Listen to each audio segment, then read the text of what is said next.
میں سوزاد میں مزید برکت عطا فرمائے۔ میں بلا تنقید و تاخیر بیان ذیشان کے لیے دعوت سخن دینا چاہتا ہوں۔ عالم باعمل مقرر شعلہ بیان عظیم نقطہ دان، بہت ہی پیاری آواز کے مالک، الحمدللہ اللہ تعالیٰ کا فضل ہے کہ جو بھی جملہ دیتے ہیں احباب کے ذوق کے مطابق دیتے ہیں۔ آپ لوگ کوشش کیجئے گا کہ بیان کو ذرا دھیان سے سنیں کہ ان کا اصلاحی بیان ہوتا ہے، تو موضوع بھی ہمارا یہی ہے کہ معاشرے کی بگاڑ کا ذمہ دار کون۔ اس کو خوبصورت طریقے سے سنیے گا اور داد بھی دیتے رہیے گا۔ ایک عالم جب جملہ دیتا ہے تو اس کی داد ہوتی ہے سبحان اللہ، اس سے وہ اور جملے آپ کو دیتا ہے۔ بلا تمہید دعوت سخن دینا چاہتا ہوں۔ حضرت علامہ مولانا محمد منصور علی عابد مصطفی صاحب تشریف لاتے ہیں آپ کی نعروں کی گونج میں۔ ہاتھوں کو اٹھا کے بولیے گا نعرہ تکبیر، نعرہ تکبیر، نعرہ رسالت۔ یا رسول اللہ بگڑے ہوں تو کس نے سوارا تیرے بغیر، ارے ڈوبے ہوں تو کس نے ابارا تیرے بغیر، ہر جزوے کائنات کو ہے تیری احتیاج، ہوتا نہیں کسی کا گزارا تیرے بغیر۔ نعرہ رسالت، نعرہ تحقیق، نعرہ حیدر۔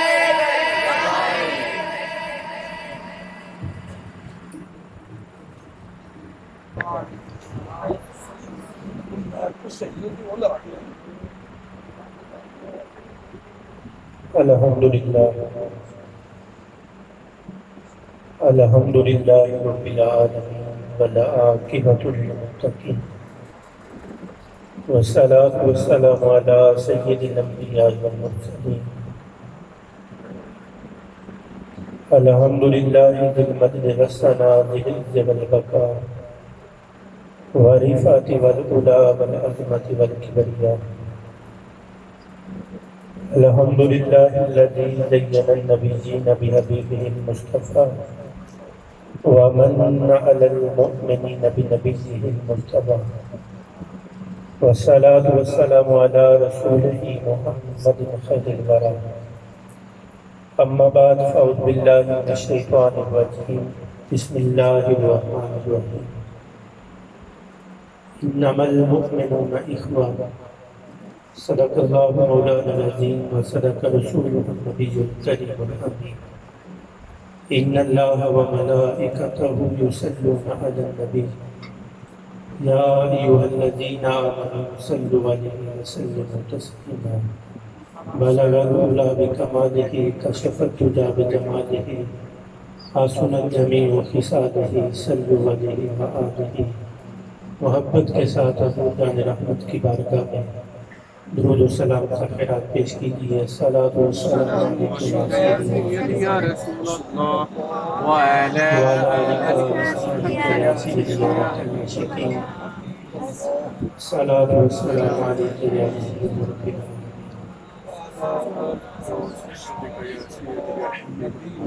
یا صاحب الجمال و یا سید البشر من وجهك المنیر لقد نفر القمر لا يمكن الثناء كما كان حقه بعد خدا بزرگتو قصہ یا مختصر۔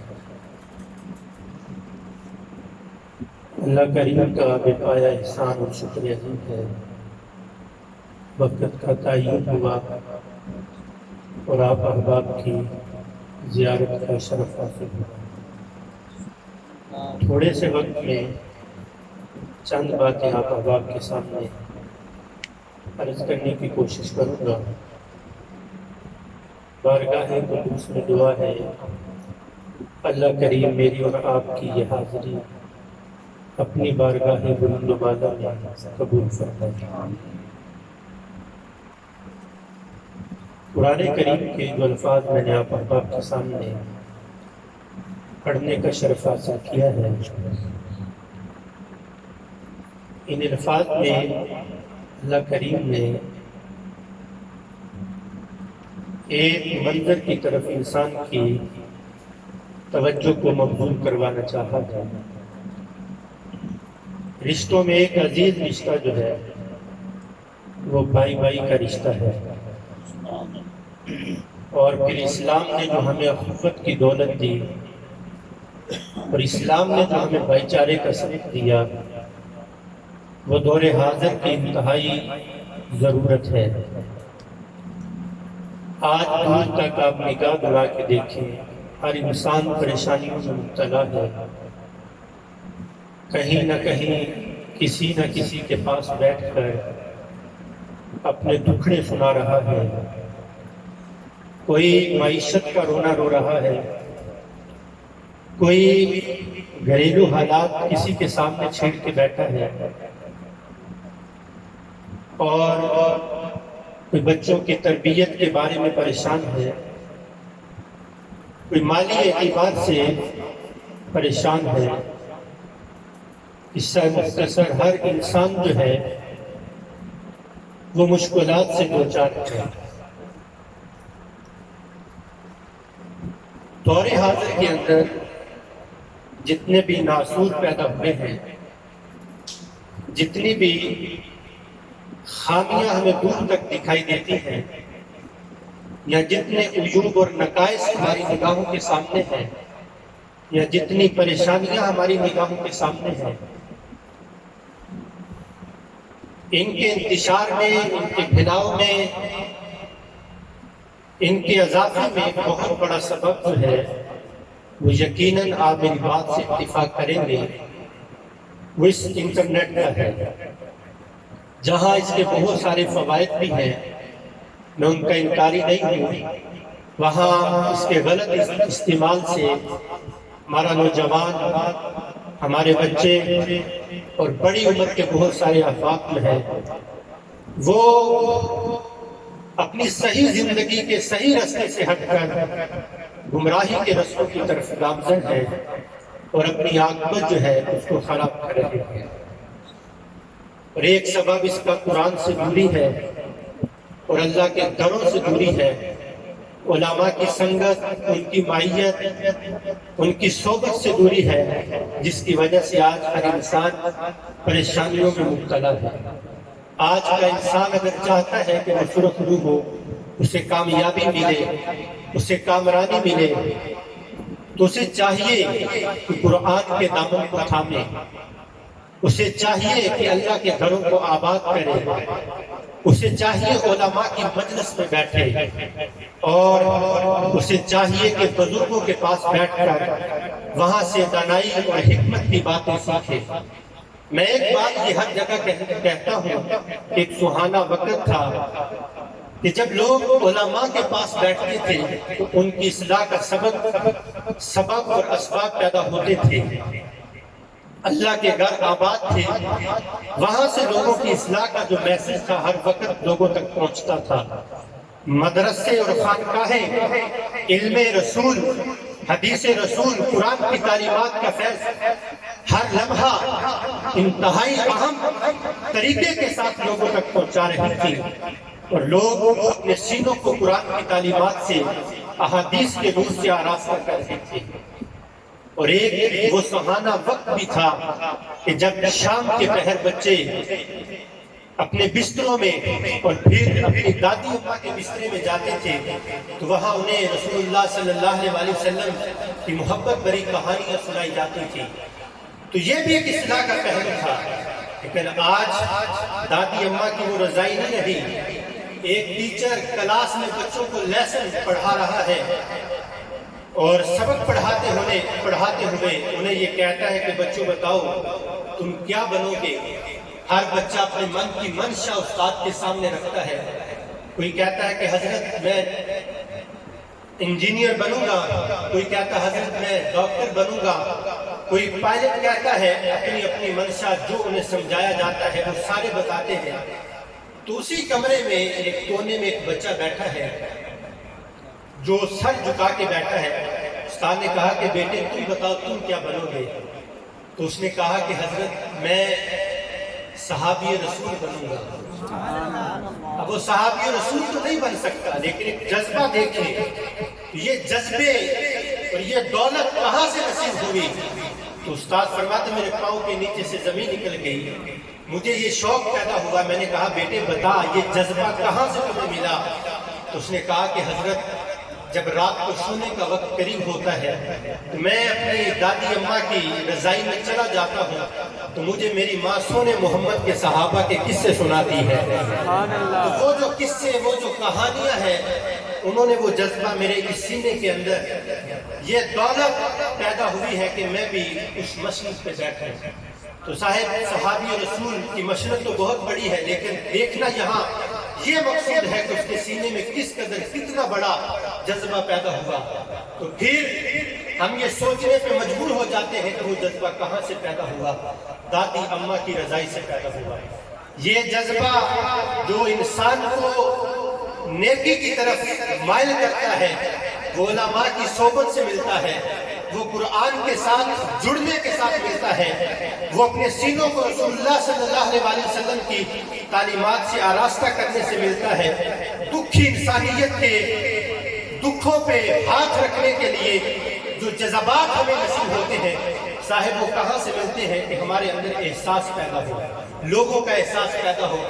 جو آج رشتہ داریاں جو ہیں وہ ہم توڑ بیٹھے ہیں، آج سخے بہن بھائیوں سے ہمارے رشتے ٹوٹ گئے اور ہم نے اپنے قریبی رشتہ داروں سے اپنے رشتہ داروں کو توڑ لیا، رشتہ داریوں کو توڑ لیا. دوستوں کے ساتھ وہ ہمارے یارانے نہ رہے، صرف مطلب تک ہماری جو وابستگیاں تھی وہ باقی ہے. تو اگر ہم چاہتے ہیں کہ وہ جذبے فراواں طور پہ ہمیں نصیب ہو تو پھر ہمیں کیا کرنا ہوگا؟ ہمیں اپنے سینوں میں احساس پیدا کرنا ہوگا. میرے حضور جان رحمت صلی اللہ علیہ وسلم نے تو یہ فرمایا، اور یہ اس معاشرے کے بڑھتے ہوئے جو نقصانات ہیں اور جو خامیاں ہیں ان کو درست کرنے کے لیے حسن معاشرہ کا ایک خوبصورت میسج ہے جو میرے حضور نے دیا ہے، اور یہ گارنٹی ہے جو بارگاہ رسول صلی اللہ علیہ وسلم سے ہمیں نصیب ہوتی ہے. میرے کریم آقا صلی اللہ علیہ وسلم نے ارشاد فرمایا کہ لوگوں تمہارا تب تک ایمان مکمل نہیں ہوگا، تم کامل ایمان والے نہیں بنو گے جب تک اپنے مسلمان بھائی کے لیے وہ شے پسند نہیں کرو گے جو تم اپنی ذات کے لیے پسند کرتے ہو. تو کہا اس معاشرے کا حسن تب جا کے پروان چڑھے گا جب تم اپنے اس معاشرے میں بسنے والے باقی مسلمان بھائیوں کے لیے بھی وہی کچھ پسند کرو گے جو اپنے لیے پسند کرتے. میرے حضور جان رحمت صلی اللہ علیہ وسلم ایک سفر پہ ہے، ایک صحابی آپ کے ساتھ ہے. حضور علیہ الصلوۃ والسلام ایک درخت کے پاس ٹھہرے، کریم آقا صلی اللہ علیہ وسلم نے اس کی ایک شاخ کو توڑا. جب اس کی ایک شاخ توڑ چکے تو حضور نے اس کی دو مسواکیں بنائی. ایک مسواک سیدھی تھی، ایک ٹیڑھی تھی. جو سیدھی مسواک تھی وہ حضور نے اپنے ساتھی کو دے دی، اور جو ٹیڑھی مسواک تھی وہ آمنہ کے لال نے خود اپنے لیے رکھی. تو یہاں ایک سبق ہے. حضور نے فرمایا کہ جو اپنے لیے پسند کرو، اپنی ذات کے لیے پسند کرو، وہی اپنے دوسرے مسلمان بھائی کے لیے پسند کرو. تو میرے حضور نے یہ پسند کیا کہ ٹیڑھی مسواک میں رکھوں اور سیدھی مسواک اپنے دوسرے بھائی کو دوں، اپنے غلام کو دوں، صحابی رسول کو دوں. تو یہاں بھی ایک خوبصورت میسج احساس کا ہمارے ساتھ جڑا ہے. اب دیکھیے، ایک نوجوان اور ایک بزرگ جو تھے وہ کاروبار کرتے ہیں، اور کاروبار ان کا شراکت داری کا تھا. دو لوگوں نے اکٹھے کاروبار کیا ہے. آج کا معیشت دان جو معیشت کو جاننے والا ہے، جو معیشت کا ماہر ہے، وہ تو یہ کہتا ہے کہ مل کے کاروبار نہ کیا جائے. کیوں؟ وہ کہتا ہے تھوڑا کر لو لیکن تنے تنہا کرو، اپنا کرو، مل کے کسی کے ساتھ سانجھے داری والا کاروبار نہ کرو ورنہ تمہیں نقصان ہوگا. اور اگر اس معاشرے کے بہت سارے حالات کو ہم اپنے سامنے رکھیں تو حقیقت بھی یہی ہے. لیکن ایک نوجوان، ایک بوڑھے کی معیشت اور تجارت اور سانجھا کاروبار جو تھا اس کا حسن دیکھیے. انہوں نے مل کے جب کاروبار کیا، ایک تجارت کی ہے، تو پورا سال جب ان کی تجارت ہوتی رہی تو وہ تجارت ان کی کھیتی باڑی کی تھی. جب سال بیت جاتا ہے، گندم کو کاٹ لیتے ہیں تو وہ ایک ڈھیر گندم کا لگ جاتا ہے. جب ڈھیر لگ جاتا ہے تو طے یہ پاتا ہے کہ ایک بوری گندم کی بھر کے جوان اپنے کندھے پہ اٹھائے گا اور گھر چھوڑ کے آئے گا. اتنی دیر بوڑھا یہاں بیٹھ کے رکھوالی کرے گا، اور پھر بوڑھا ایک تھیلا جو ہے وہ بھر کے اپنے گھر لے جائے گا اور جوان یہاں بیٹھ کے رکھوالی کرے گا. اب ایک